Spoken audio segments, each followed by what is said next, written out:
एक ओर जहां 26 फरवरी से देहरादून में विधानसभा का बजट सत्र आयोजित हो चुका है, तो वहीं दूसरी ओर इससे नाराज इंडिया गठबंधन ने गैरसैंण में असांकेतिक विधानसभा सत्र का आयोजन किया। आपको बता दें कि गैरसैंण में विधानसभा सत्र कराने के नाम पर प्रदेश के माननीयों के हाथ पांव ठंडे हो जाते हैं। बताया जा रहा है कि विधायकों ने ठंड का बहाना लेकर विधानसभा अध्यक्ष को पत्र भेजा था कि देहरादून में ही विधानसभा बजट सत्र कराया जाए, जिसके बाद धामी कैबिनेट ने इस बार बजट सत्र गैरसैंण की बजाय देहरादून में कराने का फैसला लिया। इस फैसले के पीछे सरकार का तर्क है कि कई विधायकों ने बजट सत्र गैरसैंण में न कराकर देहरादून में कराने की गुजारिश की है और इसी के बाद से विपक्षी नेता सरकार पर हमलावर हैं। जबकि जानकारी के अनुसार विपक्ष के भी कुछ विधायकों ने भी सत्र देहरादून में कराने को लेकर पत्र में हस्ताक्षर किए थे, जिसके बाद विपक्ष पर भी सवालिया निशान खड़े होते हैं। वहीं मंगलवार को गैरसैंण के रामलीला मैदान में आयोजित प्रतीकात्मक सत्र में गैरसैंण को स्थायी राजधानी घोषित करने, भू कानून, बेरोजगारी, महंगाई, अंकिता भंडारी हत्याकांड, भर्ती घोटाले, बदहाल स्वास्थ्य सेवाएं, आंगनबाड़ी और आशा कार्यकर्तियों के मानदेय बढ़ोतरी, बिगड़ती कानून व्यवस्था सहित तमाम मुद्दे छाए रहे। कार्यक्रम में करण महाराज जहां सरकार पर जमकर बरसे, तो वहीं जीतराम टम्टा अपनी सरकार की भद्दे पीटते हुए नजर आए। उन्होंने कहा कि हमारे विधायकों को बहुत ठंड लग रही है, जिस कारण हमने गैरसैंण में विधानसभा सत्र न कराए जाने का निर्णय लिया है।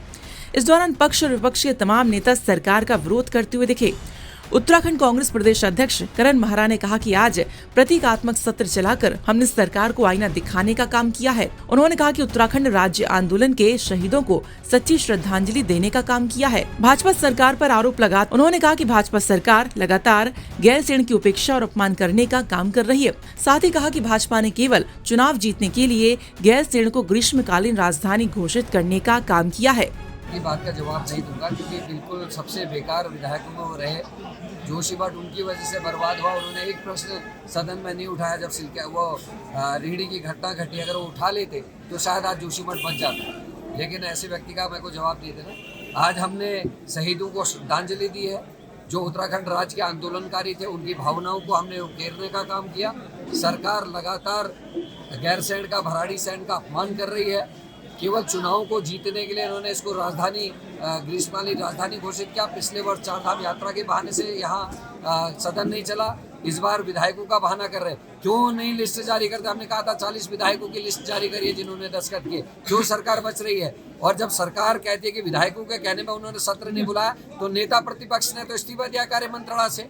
आदरणीय प्रीतम सिंह जी ने इस्तीफा दिया कार्य मंत्रणा से। आपने उनको बुलाया तक नहीं। ये पहली बार हो रहा है उत्तराखंड के इतिहास में कि नेता विपक्ष और नेता जो सीनियर नेता हैं दूसरी पार्टियों के, उनके बिना कार्य मंत्रणा की बैठक हुई और सदन को चलाने का काम कर रहे हैं। केवल 2 दिन में कितने प्रश्न उठेंगे? ज्वलंत मुद्दे जितने जनता के, चाहे वो हमारे भूमि का मामला हो, चाहे हमारे बेरोजगारों का मामला हो, चाहे वो भ्रष्टाचार के मामले हो, अंकिता का मामला हो, केदारनाथ सोने की चोरी का मामला हो, केदारनाथ के गर्भगृह के नियमों को तोड़ने का मामला हो, पुलिस पे ग्रेड का मामला हो, पुलिस की और समस्या हो, आंगनबाड़ी, आशा कार्यकर्ता, भोजन माताएं, सबके विषय जो है वहाँ उठने चाहिए, वो नहीं उठ पा रहे। हमारे उपनल कर्मचारी आंदोलनरत है, उनके मामले नहीं उठ रहे। पुरानी पेंशन बहाली के मामले नहीं उठ पा रहे हैं, तो कहाँ जाएं?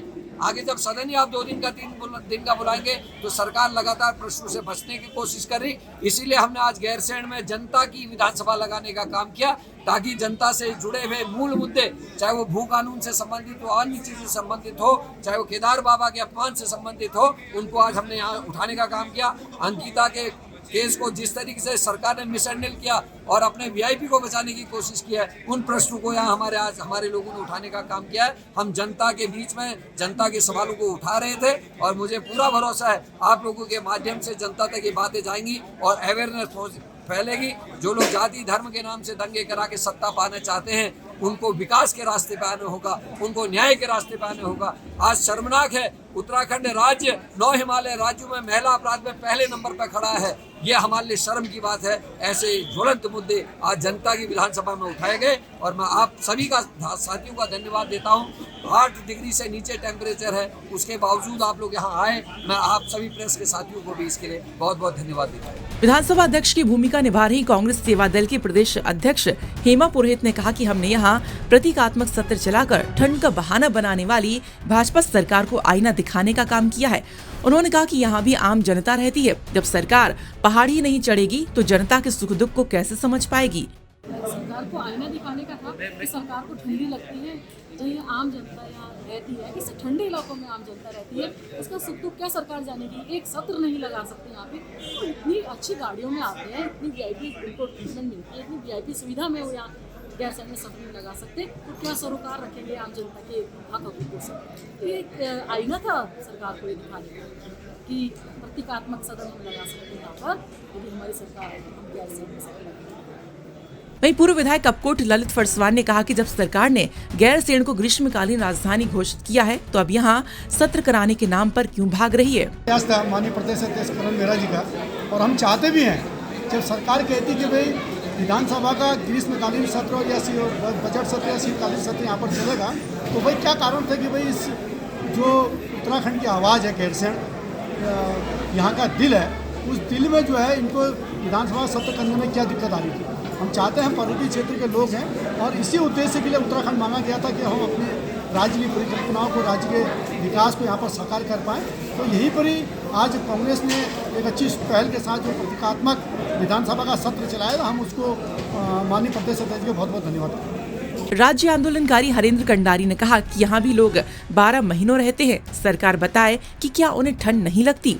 उन्होंने कहा कि सरकार ठंड का बहाना बनाकर गैरसैंण नहीं आना चाहती, जो उत्तराखंड राज्य के लिए अपनी शहादत देने वाले राज्य आंदोलनकारियों का अपमान है। देखिए, ठंड का जो बहाना है उसमें हमारे आज जो यहाँ पे सदन चला है उसमें भी यह है कि जिन विधायकों का नाम इन्होंने रखा था कि उन्होंने 42 विधायकों का नाम दिया कि उन्होंने मना किया है, और हमारे लोग जो हम भराड़ीसैंण में या उधर सारकोट पहाड़ी में जो हम 12 मास यहाँ पर रहते, क्या हम लोगों को ठंड नहीं लगती है। ये सरकार का सरासर गलत तरीका है कि गैरसैंण में ठंड ज़्यादा होती है, और इस सरकार की मंशा ये नहीं है कि गैरसैंण में बजट सत्र करे। ये इस सरकार की मंशा पर बेखुदी से सवाल उठता है और हम इसकी घोर निंदा करते हैं। ये तय किया था कि विधानसभा का एक सत्र कम से कम गैरसैंण में होगा, और एक हास्यास्पद बहाना बना करके कि ठंड हो रही है, सरकार ने गैरसैंण आने से इनकार कर दिया। विधानसभा का सत्र देहरादून में होगा। पिछले 3-4 सालों से लगातार ये परिपाटी जारी है। तो उत्तराखंड राज्य के आंदोलन में तो ये मांग थी कि गैरसैंण उत्तराखंड की स्थायी राजधानी बने, वो से पीछे धकेल कर के ग्रीष्मकालीन राजधानी की बात आई। ग्रीष्मकालीन राजधानी की घोषणा करने के बाद किसी ग्रीष्मकाल में सरकार गैरसैंण नहीं आई। ऐसा लगता है कि उसके बाद गैरसैंण में या उत्तराखंड में ग्रीष्मकाल आया ही नहीं। तो सरकार के प्रति जो सरकार का जो उत्तराखंड की जनता के प्रति एक ठंडा रवैया है, उसके खिलाफ प्रोटेस्ट करने के लिए, और जो जनता के सवाल हैं, उनके रोजगार के सवाल हैं, शिक्षा के सवाल हैं, स्वास्थ्य सुविधाओं का मसला है, पलायन का मसला है, जंगली जानवरों का आतंक आज के दिन पर एक बड़ा मसला बन करके उठा है, तो ये जल जंगल ज़मीन पर अधिकार का जो मसला है, तो इन सारे सवालों पर सरकार का ध्यान आकर्षित हो और सरकार इस तरह की हास्यास्पद बात न करे कि गैरसैंण इसलिए नहीं आ सकती है कि ठंड हो रही है। जनता यहाँ स्थायी तौर पर रहती है, लोग यहाँ स्थायी तौर पर 12 महीने रहते हैं। अगर लोग यहाँ रह सकते हैं तो इस देश की सत्ता को यहाँ आने के लिए इस तरह के बहाने नहीं करने चाहिए। उसके खिलाफ एक तरह से प्रतीकात्मक ये विरोध। गैरसैंण से कमल नैन की रिपोर्ट।